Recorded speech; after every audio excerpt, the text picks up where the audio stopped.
These people that were doing this are not known to the locals.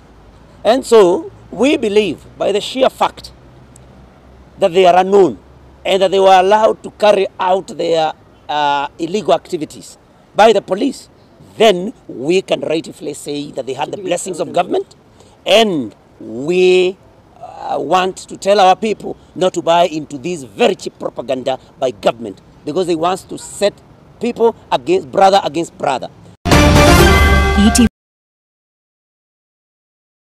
To isolate one particular region in this country in order for government to show that we do not have issues countrywide and that only one particular community has a problem with government is a scheme that will not succeed. We know that Gen Zs have very genuine issues which the government has flatly refused to address. And we are telling the government, our young people have a right to demonstrate. We know that you are organizing and paying and sending goons to come and destroy property. And we have also seen, yesterday we saw one particular police officer, I think in Gong, saying, threatening people and boasting that he had the right, he had been given permission to kill, and that people would sleep in freezers yesterday. But what concerns us in Muranga, where I come from, in a particular place called Kabati, there is a supermarket that was broken into and looted called Counter Supermarket. The police did not respond in any manner, despite the fact that the proprietor had raised an alarm about 3 hours before this was done. And these people that were doing this are not known to the locals.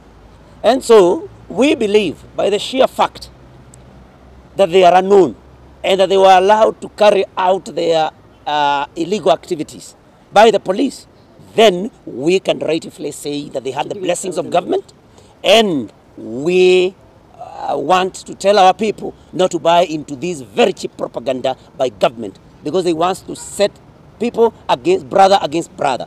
This is government behaving this way, and I support that we need to call upon the ICC to start carrying out investigations immediately, so that those that are culpable, including the president himself, may be made to face the law, even if internationally.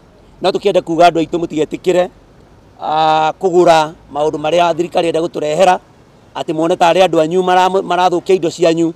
Iyo ni mikora irathukagia indo ira na irarehetwo ni thirikari, na turauga uguo tondu ko ti thirikari. Tariu haria Kabati supermarket ya county irabunjirwo na thigari gutiro ndu marekire, na koguo thigari ni moe ne na anake acio mareka matioikaine, na thigari ramerekagiriria meke maundu macio maguthukia indo ciene matekumoria. Na koguo twire thirikari ithue tutigwitikira kugayanio uguo mureciria kana mwitikire twetikira andu itu mahenio ati ni andu ao marathukia indo ciao. Thirikari mutigane na ithue, mutigane na Rigathi wa Gachagua, mwike maundu maria murenda gwika. No Ruto, no one term, no one term, no one term, no one term.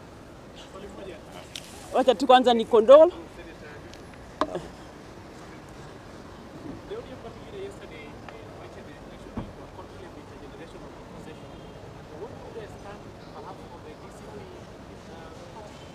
Well, I don't speak for DCP, but then our stand as members of the targeted community. We know that the problems that we are facing in this country will not be solved by leaders sitting together. It's about the young people. We have to listen to the grievances of the young people and act on the same. Nothing short of that will satisfy our young people. And they are clear. Their grievances are clear. Yes. Intergenerational, but led by who? Yes, that's the question. We all know Raila. He's trying to seek relevance because he is dining and whining in the government that is facilitating these atrocities. I want to talk about Naivasha because I know those goons were transported in NYS bus. In a place called Karagita, they were dropped there. In town, they were brought in trucks. In my Mahio. So all these people, nobody knew them.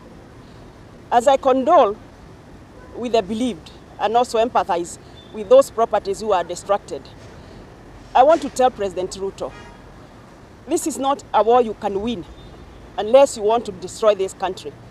It is about the youth. It's about the young people who you went around promising heaven. And what you are doing now is digging deep so that they go under. It will not happen. In Naivasha, they killed 1. 3 are in critical condition. And as my colleagues have said, police are not doing anything. They didn't try to arrest the goons. We could see in the places goons walking with them. So it is not anything that is going to end. We as Kenyans are prepared to prepare our country so that we cannot be drowned by one single person because you think you are so powerful. Yes, you have the power, which we gave you. We cannot use the same power to destroy us and destroy the country.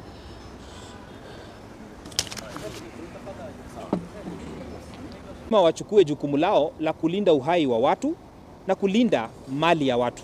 Mambo ambayo yalifanyika Meru, mambo ambayo yamefanyika sehemu tofauti za nchi ni mambo ya kushtua zaidi. Na mpaka sasa hivi wamekimbia kushika mbunge wa Manyata, Mheshimiwa Mukunji, wanapanga kushika sijui mheshimiwa mgani.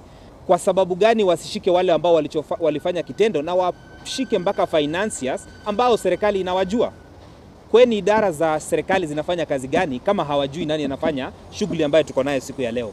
Ya mwisho, rais, hutasimamisha wajumbe kuzungumza kuhusu mambo ambayo yanafanyika Kenya.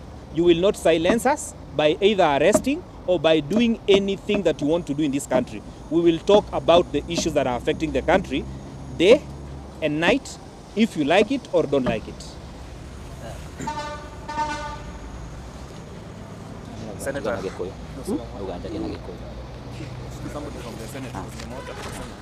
So we also want to elaborate this in Kikuyu for the Kikuyu. Yeah. Yeah. Your members of parliament, you have a lot of power, especially even someone in the high chief to expound on what unfolded yesterday. So do we expect you as members of the National Assembly and the Senate taking action against this? Yeah, definitely we as members of National Assembly and also as a political class, we are going to be taking action.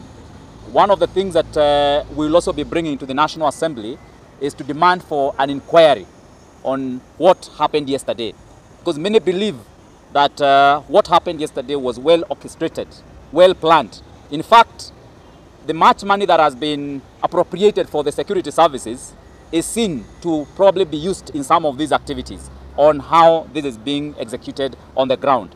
We also want to understand how is the political class also being involved to execute this economic sabotage and driving a wedge and a narrative in Mount Kenya region.